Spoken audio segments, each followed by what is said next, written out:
by ANS News. Rubina Akhtar Rizvi को सम्मान, महिलाओं की आवाज को मिला नया मंच।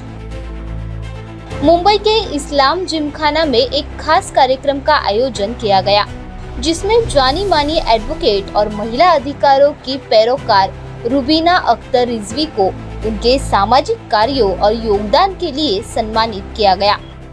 यह कार्यक्रम उनके जन्मदिन के मौके पर रखा गया, जिसमें कई नामी हस्तियों और समाज सेवियों ने भाग लिया। रुबीना रिजवी ने इस मौके पर कहा कि महिलाओं को आगे बढ़ने और अपनी आवाज बुलंद करने का हक है।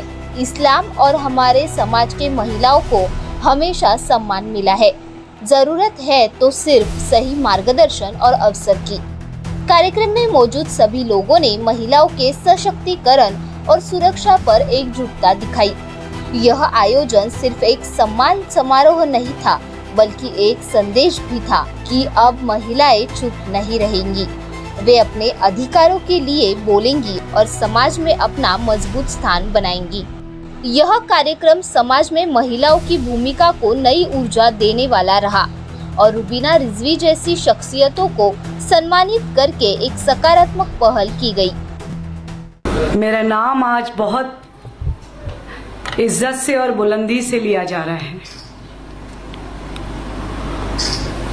मेरे नाम पे बहुत लोगों को फख्र हो रहा है और बहुत फख्र किया जा रहा है। आपको मैं बता दूं कि जब से औरत पैदा हुई है तब से वो ऐसी ही है। इस्लाम में औरत कभी कमजोर थी ही नहीं।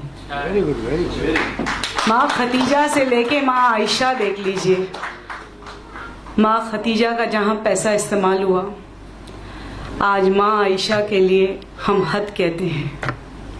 माँ फातिमा तो ज़हरा के बच्चों ने आज इस्लाम को जिंदा रखा है। तो कहाँ इस्लाम में औरत कमज़ोर है? कहीं नहीं। लोग कहते हैं कि मुस्लिम मर्द जो है वो औरतों को आगे बढ़ने का मौका नहीं देते। मगर मौला अली मुश्किल खुशा की बात करें, मौला अली मुश्किल खुशा क्यों, हम पहले अपनी जड़ की बात करें जो नबी पाक करीम सल्लल्लाहु अलैहि वसल्लम है, उनकी ही बात करें। कहाँ उन्होंने मौका नहीं दिया। आजमाइश तो होती रहती है, क्या फर्क पड़ता है। I am a woman. If you take me as a competitor, I will compete you. You take me as a companion, I'll give you peace. So it's upon you. कि आप मुझे किस तरह लेना चाहते हैं। मैं पैदा तो रुबीना इम्तियाज खान हुई थी। मुसलमानों में कहते हैं कि 2 जन्म 3 जन्म नहीं होते, बेशक नुजूमी हराम है, मगर इसी जन्म में मैं दोबारा पैदा हुई रुबीना अख्तर हसन रिजवी बनके। मेरे वालिद ने मुझे पैदा किया, एडुकेट किया जहाँ तक वो कर पाते हैं। हम 5 बहनें हैं, माशाल्लाह सारी एडुकेटर हैं। जब मेरी रिजवी साहब से मुलाकात हुई, सबसे पहले उन्होंने कहा कि what you want to do. I said I want to learn, I want to study. Because जब उन्होंने तारुफ कराया अपनी टीचरों से, अपने उस्तादों से, तो I was just a graduate and I was feeling embarrass कि ये तो सब प्रिंसिपल्स हैं, PhD हैं, and I am just a graduate, दो आई एम डॉक्टर रिजवीज वाइफ। तो डॉक्टर साहब ने कहा मैनेजमेंट एजुकेटेड हो या ना हो, मैनेजमेंट होता है। बट मुझे ऐसा लगा कि नहीं, मैनेजमेंट होता ज़रूर है, मगर मैनेजमेंट भी एजुकेटेड होता है। तो मैंने डॉक्टर साहब से गुजारिश की कि आपको मेरी पर्सनालिटी देख के क्या लगता है कि मुझे किस चीज़ में तालीम हासिल करनी चाहिए और किस तरह आगे बढ़ना चाहिए, क्योंकि वो मेरे शौहर हैं और बहुत अच्छी तरह मुझे जानते हैं कि बहुत बेबाक तरीके से जीना पसंद करती हूँ। औरत है, औरत हूँ और औरत की तरह जीना पसंद करती हूँ। ये सोच रखती हूँ कि मुझे कोई गिराना चाहे गिरा ना सके, मुझे कोई मिटाना चाहे मिटा ना सके। औरत है, औरत हूँ और औरत की तरह ही जीती हूँ। तो उन्होंने कहा कि ठीक है, तुम वकील बन जाओ। आपको बता दूं कि मेरी पेरेंट्स की साइड और मेरे हस्बैंड की side I am the only one lawyer. मैं पहली वकील हूं अपने माँ बाप के घर में भी, पूरे खानदान में, और अपने शौहर के वहां पर भी। जब मैंने पढ़ाई शुरू की तो सब लोग ने कहा कि क्या जरूरत है, घर बैठो, मगर डॉक्टर रिजवी ने कहा क्या जरूरत है, कॉलेज में बैठो। I completed my BA LLB LLM। आपको पता है डॉक्टर रिजवी ने ही वो पूरा सफर तय किया।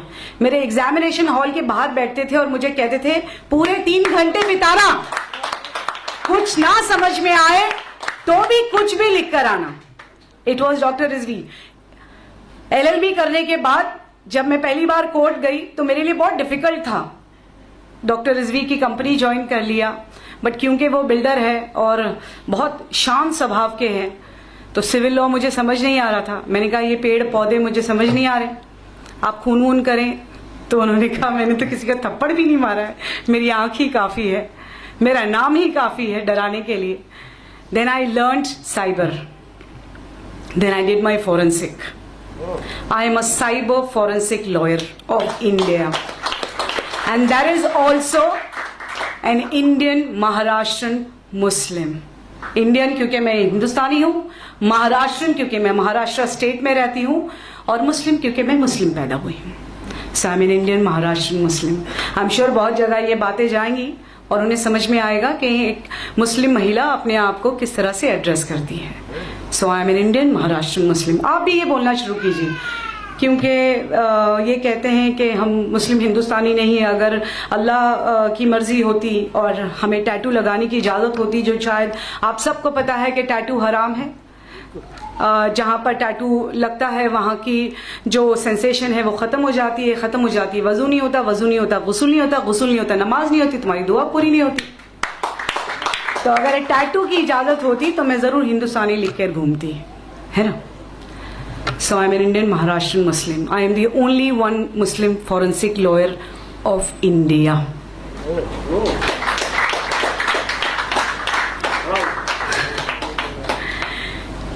ऐसा नहीं है कि मर्द अपनी औरत को पढ़ाते नहीं। अभी ज़ेबा जी कह रही थी कि मर्द अपनी औरत को मौका नहीं देते। ये हम औरतों भी तो निर्भर करता है। हम क्यों अपनी जगह ढूंढने की कोशिश करते हैं, और जब तालीम हासिल कर लेते हैं तो मर्द के बराबर अपने आप को खड़ा करने की कोशिश करते हैं। हमें क्या ज़रूरत है किसी को अपने बराबर खड़ा करने की या किसी के बराबर जाके खड़ी होने की। हम अपना प्लेटफॉर्म खुद बना सकते हैं, हम अपनी जगह खुद बना सकते हैं, हम अपने लिए खुद से स्टेज सजा सकते हैं। हमें क्यों शिकायत मर्दों से होनी चाहिए, जब हमें अपने आप को बनाने की कुव्वत अल्लाह ताला ने पैदा होते ही टाइम पे कर दी, और ये बता दिया कि अगर बीबी हाजरा की सुन्नत अदा ना हो तो मर्दों का हर्ज नहीं होता। फिर भी हम मर्दों से शिकायत करते हैं। देखिए ज़रूरत क्या है हमें उनसे अपने आप को कंपेयर करने की। हम काबिल हो गए। एक बार जैसे मेरा बायोडाटा पढ़ा जाता है कि I M chairperson of women council. मुझे उसी फंक्शन में बुलाया गया और बिल्कुल पीछे बिठाया गया। मुझे नज़रअंदाज किया गया बिकॉज बहुत सारे, कोई मुस्लिम महिला नहीं थी स्टेज पे, पॉलिटिशियंस लोग थे, वो भी मुस्लिम्स नहीं थे, तो मुझे पीछे बिठाया गया। और बहुत गुस्से से मैंने डॉक्टर साहब को कॉल किया एंड कहा कि डॉक्टर साहब मैं चेयरमैन हूँ और मुझे स्टेज पे नहीं बिठाया जा रहा है। तो डॉक्टर साहब ने मुझे कहा, क्योंकि वो मेरे शौहर है और मेरे मेंटोर भी, आपने जो इतनी तारीफ की आपको मैं बता दूं कि मैं वो हूँ और वो मैं हूँ। I am doctor Rizvi and doctor Rizvi is me, है ना। सो बहुत नसीब वाली हूँ कि मुझे ऐसी शायद मेरे माँ बाप ने बहुत अच्छा काम किया हो, या उनकी इबादत का नतीजा है कि I am today Mrs Rubina Akhtar Hasan Rizvi. ठीक है, तो मैंने मेरे मेंटोर को कॉल किया जो है डॉक्टर अख्तर हसन रिजवी साहब। बहुत एजिटेट हो गए, तो उन्होंने मुझसे कहा कोई बात नहीं, कितने लोग हैं वहां पर। आई सेड मोर देन 1000 और 2000 people and Sahara Star hotel, and मेरा पोस्टर लगा हुआ है पीछे, and I am not called. He said wait for your time to come. बोले तुम हमेशा जो डायलॉग मुझे कहती हो वो अपने आप को कहने लगो। जो तुम सबको कहती हो वो अपने आप को कहने लगो। तो पहले मैं आपको वो बता दूं जो मैं हमेशा सबको कहती हूं, यह अल्लाह का स्टेज है और हम सब परफॉर्मर्स हैं। अल्लाह के अपॉइंटमेंट से लेके अल्लाह के रिटायरमेंट तक हमें परफॉर्म करते रहना चाहिए। जब जिसका किरदार खत्म हो जाएगा वो ऊपर चला जाएगा, बट सी टू इट कि जब तक आप इस दुनिया में हैं आप अपनी छवि छोड़ कर जाइए, ता कयामत तक आपको याद करे वो ऐसा काम कर जाइए। तो डॉक्टर साहब ने कहा तुम सबसे कहती हो, तुम अपने आप से भी कहो, जब तुम्हारा वक्त आएगा तब स्टेज वालों को और बैठने वालों को समझ में आ जाएगा। शायद मेरी बहुत सी टीचर्स इस बात की गवाह थी, मैं बिल्कुल सब्र रख कर बैठी हुई थी जब मेरा नाम पुकारा गया और मैं जब स्टेज पे जाती हूँ, standing ovation with in 20 minutes. मैंने टाइमर रखा और मैंने कहा सिर्फ 32 मिनट बोलूंगी। 31 मिनट में मैंने अपनी बात खत्म की। 32 सेकंड्स पर उन्होंने कहा कि आपके लिए शॉल और बुके। आई सेड क्या क्या? तो उन्होंने कहा मैम आपको हम शॉल और बुके देना चाहते हैं। आई सेड क्या? आई सेड तालियों की गूंज से मुझे सुनाई नहीं दे रहा है कि आप मुझे शॉल और बुके देना चाहते हैं। एक्चुअल मेरा फेलिसिटेशन हो रहा है, आप अपनी शॉल और बुके किसी और के लिए रखिए, ठीक है। 32 मिनट्स हो गए, अब चलती हूँ। आफ्टर 32 मिनट्स जब मैं सहारा के बाहर जाती हूँ, the half of the hall goes out with me just to click a picture and just to meet me. एक औरत हूँ, एक औरत की तरह ही जीती हूँ। सो आपको भी इंतजार करना चाहिए। कोई आपको पीछे बिठाए, कोई आपको कमतर समझाए, आपको कमतर अपने आप को समझना नहीं चाहिए। हम सब एक अजीब कुव्वत लेकर बैठी हैं। I am the one who gave man birth, I am the one who bought man on earth. तो फिर अपने आप को कमतर क्यों समझना और कमजोर क्यों? सबसे ज्यादा कमजोरी हम महिलाओं में यह है कि बाजू में किसी अगर एक महिला को दुख हो रहा है तो हम जाती नहीं, उसे समझाती नहीं, वो दर्द को बांटने की कोशिश करती नहीं, हम तमाशाई बन जाती हैं। फिर उसके बाद हम शिकायत करने लगते हैं कि उसके साथ ये हो रहा है वो। The moment you start thinking for your self, मेरे फाउंडेशन का नाम ही है हेल्प योर सेल्फ फाउंडेशन, क्योंकि जब मैंने पहली बार कैंसर अवेयरनेस कैंप लिया था तो रिजवी कॉलेज की टीचरों ने एजिटेशन शुरू कर दिया ये कहकर कि अगर हमें कैंसर हो जाएगा या ट्यूबरक्लोसिस हो जाएगा तो हमें हमारे घर से निकाल दिया जाएगा, जबकि मैंने फाउंडेशन खोला भी नहीं था। इसीलिए it is help your self foundation. आप लोगों को किसी की तरफ देखकर ये पूछने की जरूरत नहीं है कि आज मैं कैसी लग रही हूँ। आप आईने के सामने खड़ी रहिए और रोज कहिए कि मैं बहुत अच्छी लग रही हूँ। That is more than enough. अपने वालिद की, अपने शौहर की, अपने भाई की, अपने दोस्त की बिल्कुल इज्जत कीजिए। एजुकेटेड हो जाने के बाद आज बहुत सारी मुसलमान लड़कियां भी, बच्चियां भी आज डिवोर्स की तरफ बढ़ रही हैं। थोड़ा सा तालीम हासिल कर लेती है तो फिर डिवोर्स की तरफ बढ़ने लग जाती है। आप याद रखिए, जब आप एक पेड़ को देखते हैं ना तो जो मजबूती से खड़ा है वो मर्द है और जो झुकी हुई टहनियां जिसमें फल और फूल आते हैं वो औरतें हैं, है ना। आपने अपने मगरूर रिश्ते से या आपने अपनी मगरूर एटीट्यूड से अपने आप को इतना झुका दिया तो आपने अपना पेड़ गिरा दिया। तो जिस तरह शौहर के लिए अपनी औरत को मजबूती से पकड़ने की इजाज़त अल्लाह सुब्हान तआला ने दी है, उसी तरह हम औरतों को भी उन्हें समझने की कुव्वत अता की है। बेशक उस समझ का इस्तेमाल करें, उनका साथी बनिए, उनका कंपटीटर नहीं। मैं हमेशा उन बच्चियों को भी यही समझाती हूँ, आप भी अपनी बच्चियों को यही समझाइए। बहुत तालीम अता करें, क्योंकि बहुत सारी पेरेंट्स, मुस्लिम पेरेंट्स ऐसे हैं जो ग्रेजुएट भी नहीं होने देना चाहते हैं। जब वो अपनी लड़कियों को शादी करते हैं तो मैंने देखा है 12th स्टैंडर्ड के बाद वो कहती है madam please please please board exam भी नहीं, जाके शादी ही करनी है। फिर उसके बाद में वो 3 तलाक का सामना करना है, फिर उसके बाद में वो बर्तन धोना है।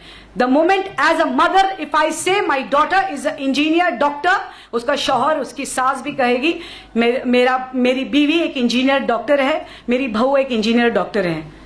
तो ये पहले माँ बाप के घर से उन्हें तालीम मिलनी चाहिए। तो अपनी बेटियों को आप खूब पढ़ाइए, उनके पर मत काटिए। आप तो किसी के घर अपने सोने का परिंदा दे रही हैं मगर उसके पर खींच कर।